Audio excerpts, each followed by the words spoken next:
Hello everyone and welcome to my review for Doctor Who The Long Game, the 7th episode in the first season of the new series. So, let's dive straight into it. Doctor, Adam and Rose land on Satellite 5 in the year 200,000. Satellite 5 is a giant news network which broadcasts to the entire planet. It has realized something has sent the fourth great bountiful human empire backwards and is determined to figure out what has happened. So yes, this episode is about a news network, editing the news, changing it. And this is something that Doctor Who has tackled before, but not in the news section, but in reality shows. Vengeance of Varos, we see reality television as bad, evil, how we see it as entertainment, watching people go through problems, or sometimes even get mad over problems, and we enjoy that. So yes, this has the same idea as Vengeance on Varos, using television, using something that we know that exists in our lives today, and which is interesting, but this episode has one major problem. But we already know that news is edited all the time before it's broadcast to us, and this is not a new idea. This is just using an idea that we already know. But we agree that Doctor Who has never done something with the news before, seeing how media is controlled by the higher ups, deciding on what we should be seen and what we shouldn't. So is that the only problem?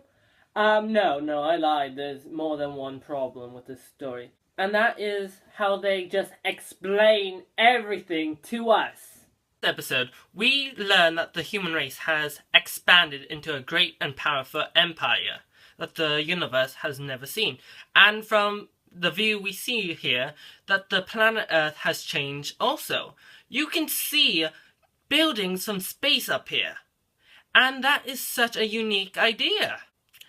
But from everything else, we never see this word. We only get teased it throughout this entire episode. The fourth great and bountiful human empire, and there it is, planet Earth at its height. Covered with mega cities, 5 moons, population 96 billion. The hub of a galactic domain stretching across 1 million planets, 1 million species, with mankind right in the middle. They're not banned or anything.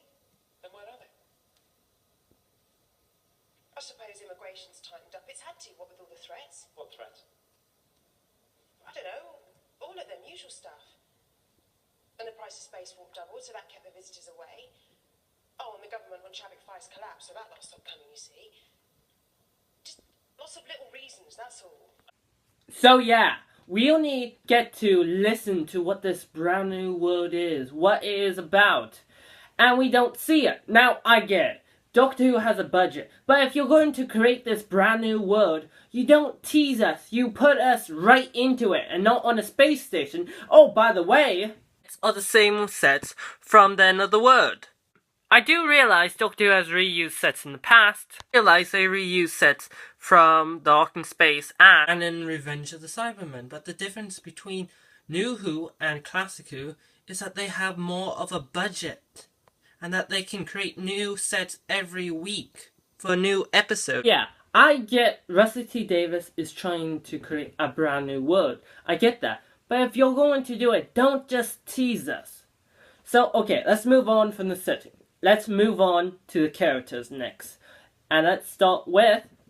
Last time we saw the TARDIS crew, the Doctor has just picked up a new companion, Adam. And this is his test run to see if he's capable of being a companion. Basically, he fails. So if you want us to feel something when he fails, try to develop the character.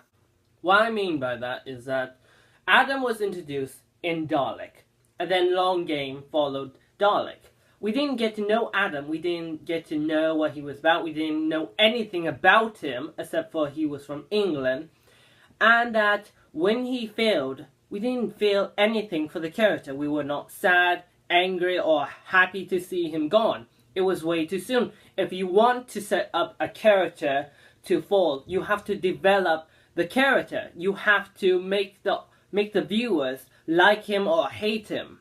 that when he leaves, we are either happy or sad that the character's gone. Now, I know what you're saying. Wait, they developed Adam. Okay. Let's go over his traits. Where he's a boy genius, he dreams about seeing the stars, and he's British. Yeah, that's about it. That's all we know about Adam. Well, I guess you can say he's also greedy because of what he does in this episode. But that's about all we get to know about Adam. We don't know anything about his family. We know he has a mom, but we don't know the relationship with that family. We don't know why he decided to go to Van Stanton to get a job. We don't know why he left England, maybe for the money, maybe he was sick of his parents. We don't know. That's what I'm saying, is that we don't get to know Adam at all. From what I got from this episode, that this was supposed to be a fish out of water idea. Seeing how this boy who dreams about seeing the stars, and when he gets there, he doesn't know what to do. And this is a good idea. And I like the idea of how some people are not capable of traveling with the Doctor. Good idea. But because this episode is only 45 minutes long, and we also have another subplot going on at the same moment, there's not enough time to expand on this idea.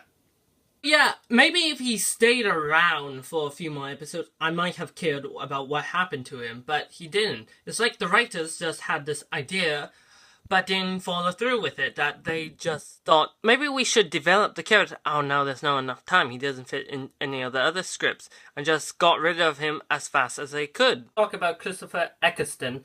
He does a fantastic line, he nails all the comedy scenes, and the dramatic scenes. Like, he's just doing his best. He's trying to put everything into this episode, and he does a great job. And that scene when he heads straight towards Adam is just chilling. Rose does nothing. Billie Piper does a fantastic job as always, but Rose Tyler doesn't have much presence in this episode. And the same thing happens to the supporting cast. They're forgettable. They won't leave any impact on you. And then we have Simon Pegg. See from his performance is that he's just having a blast. That he's putting in all of his effort in this one performance. And that he's enjoying playing the villain for once, instead of playing a good guy.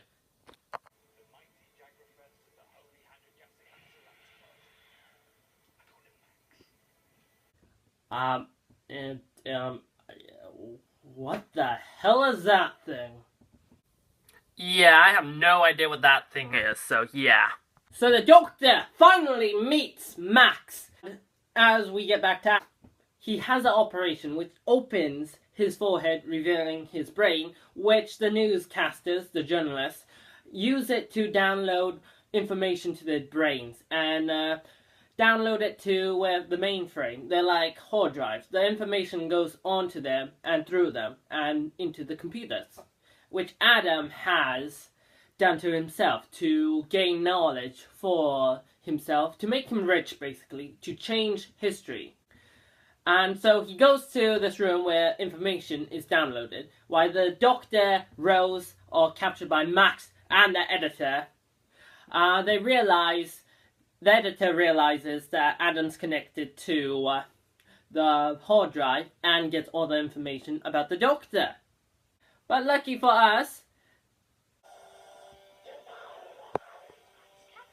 And she's thinking. She's using what she knows. so Caprica uses the mainframe to send all the heat up to floor 500, which Max needs it to stay completely cold because his kind can only survive in sub-zero temperatures. So if the heat rises, Max explodes. Well, Max explodes and takes the editor with him.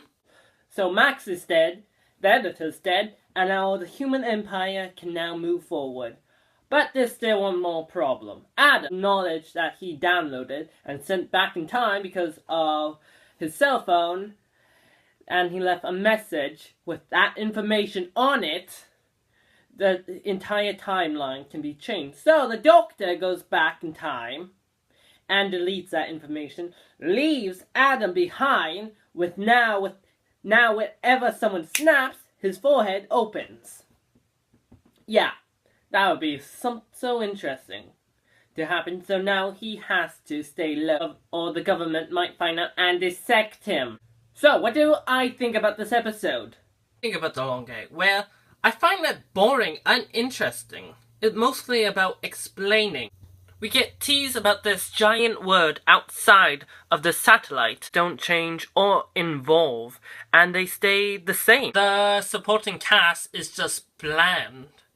Except for Simon Pegg, who does the best performance in the episode. Doesn't have to be told. So yeah, I give this episode a 3 out of 10. Well, I'm the Dynamic Dover. Till next time.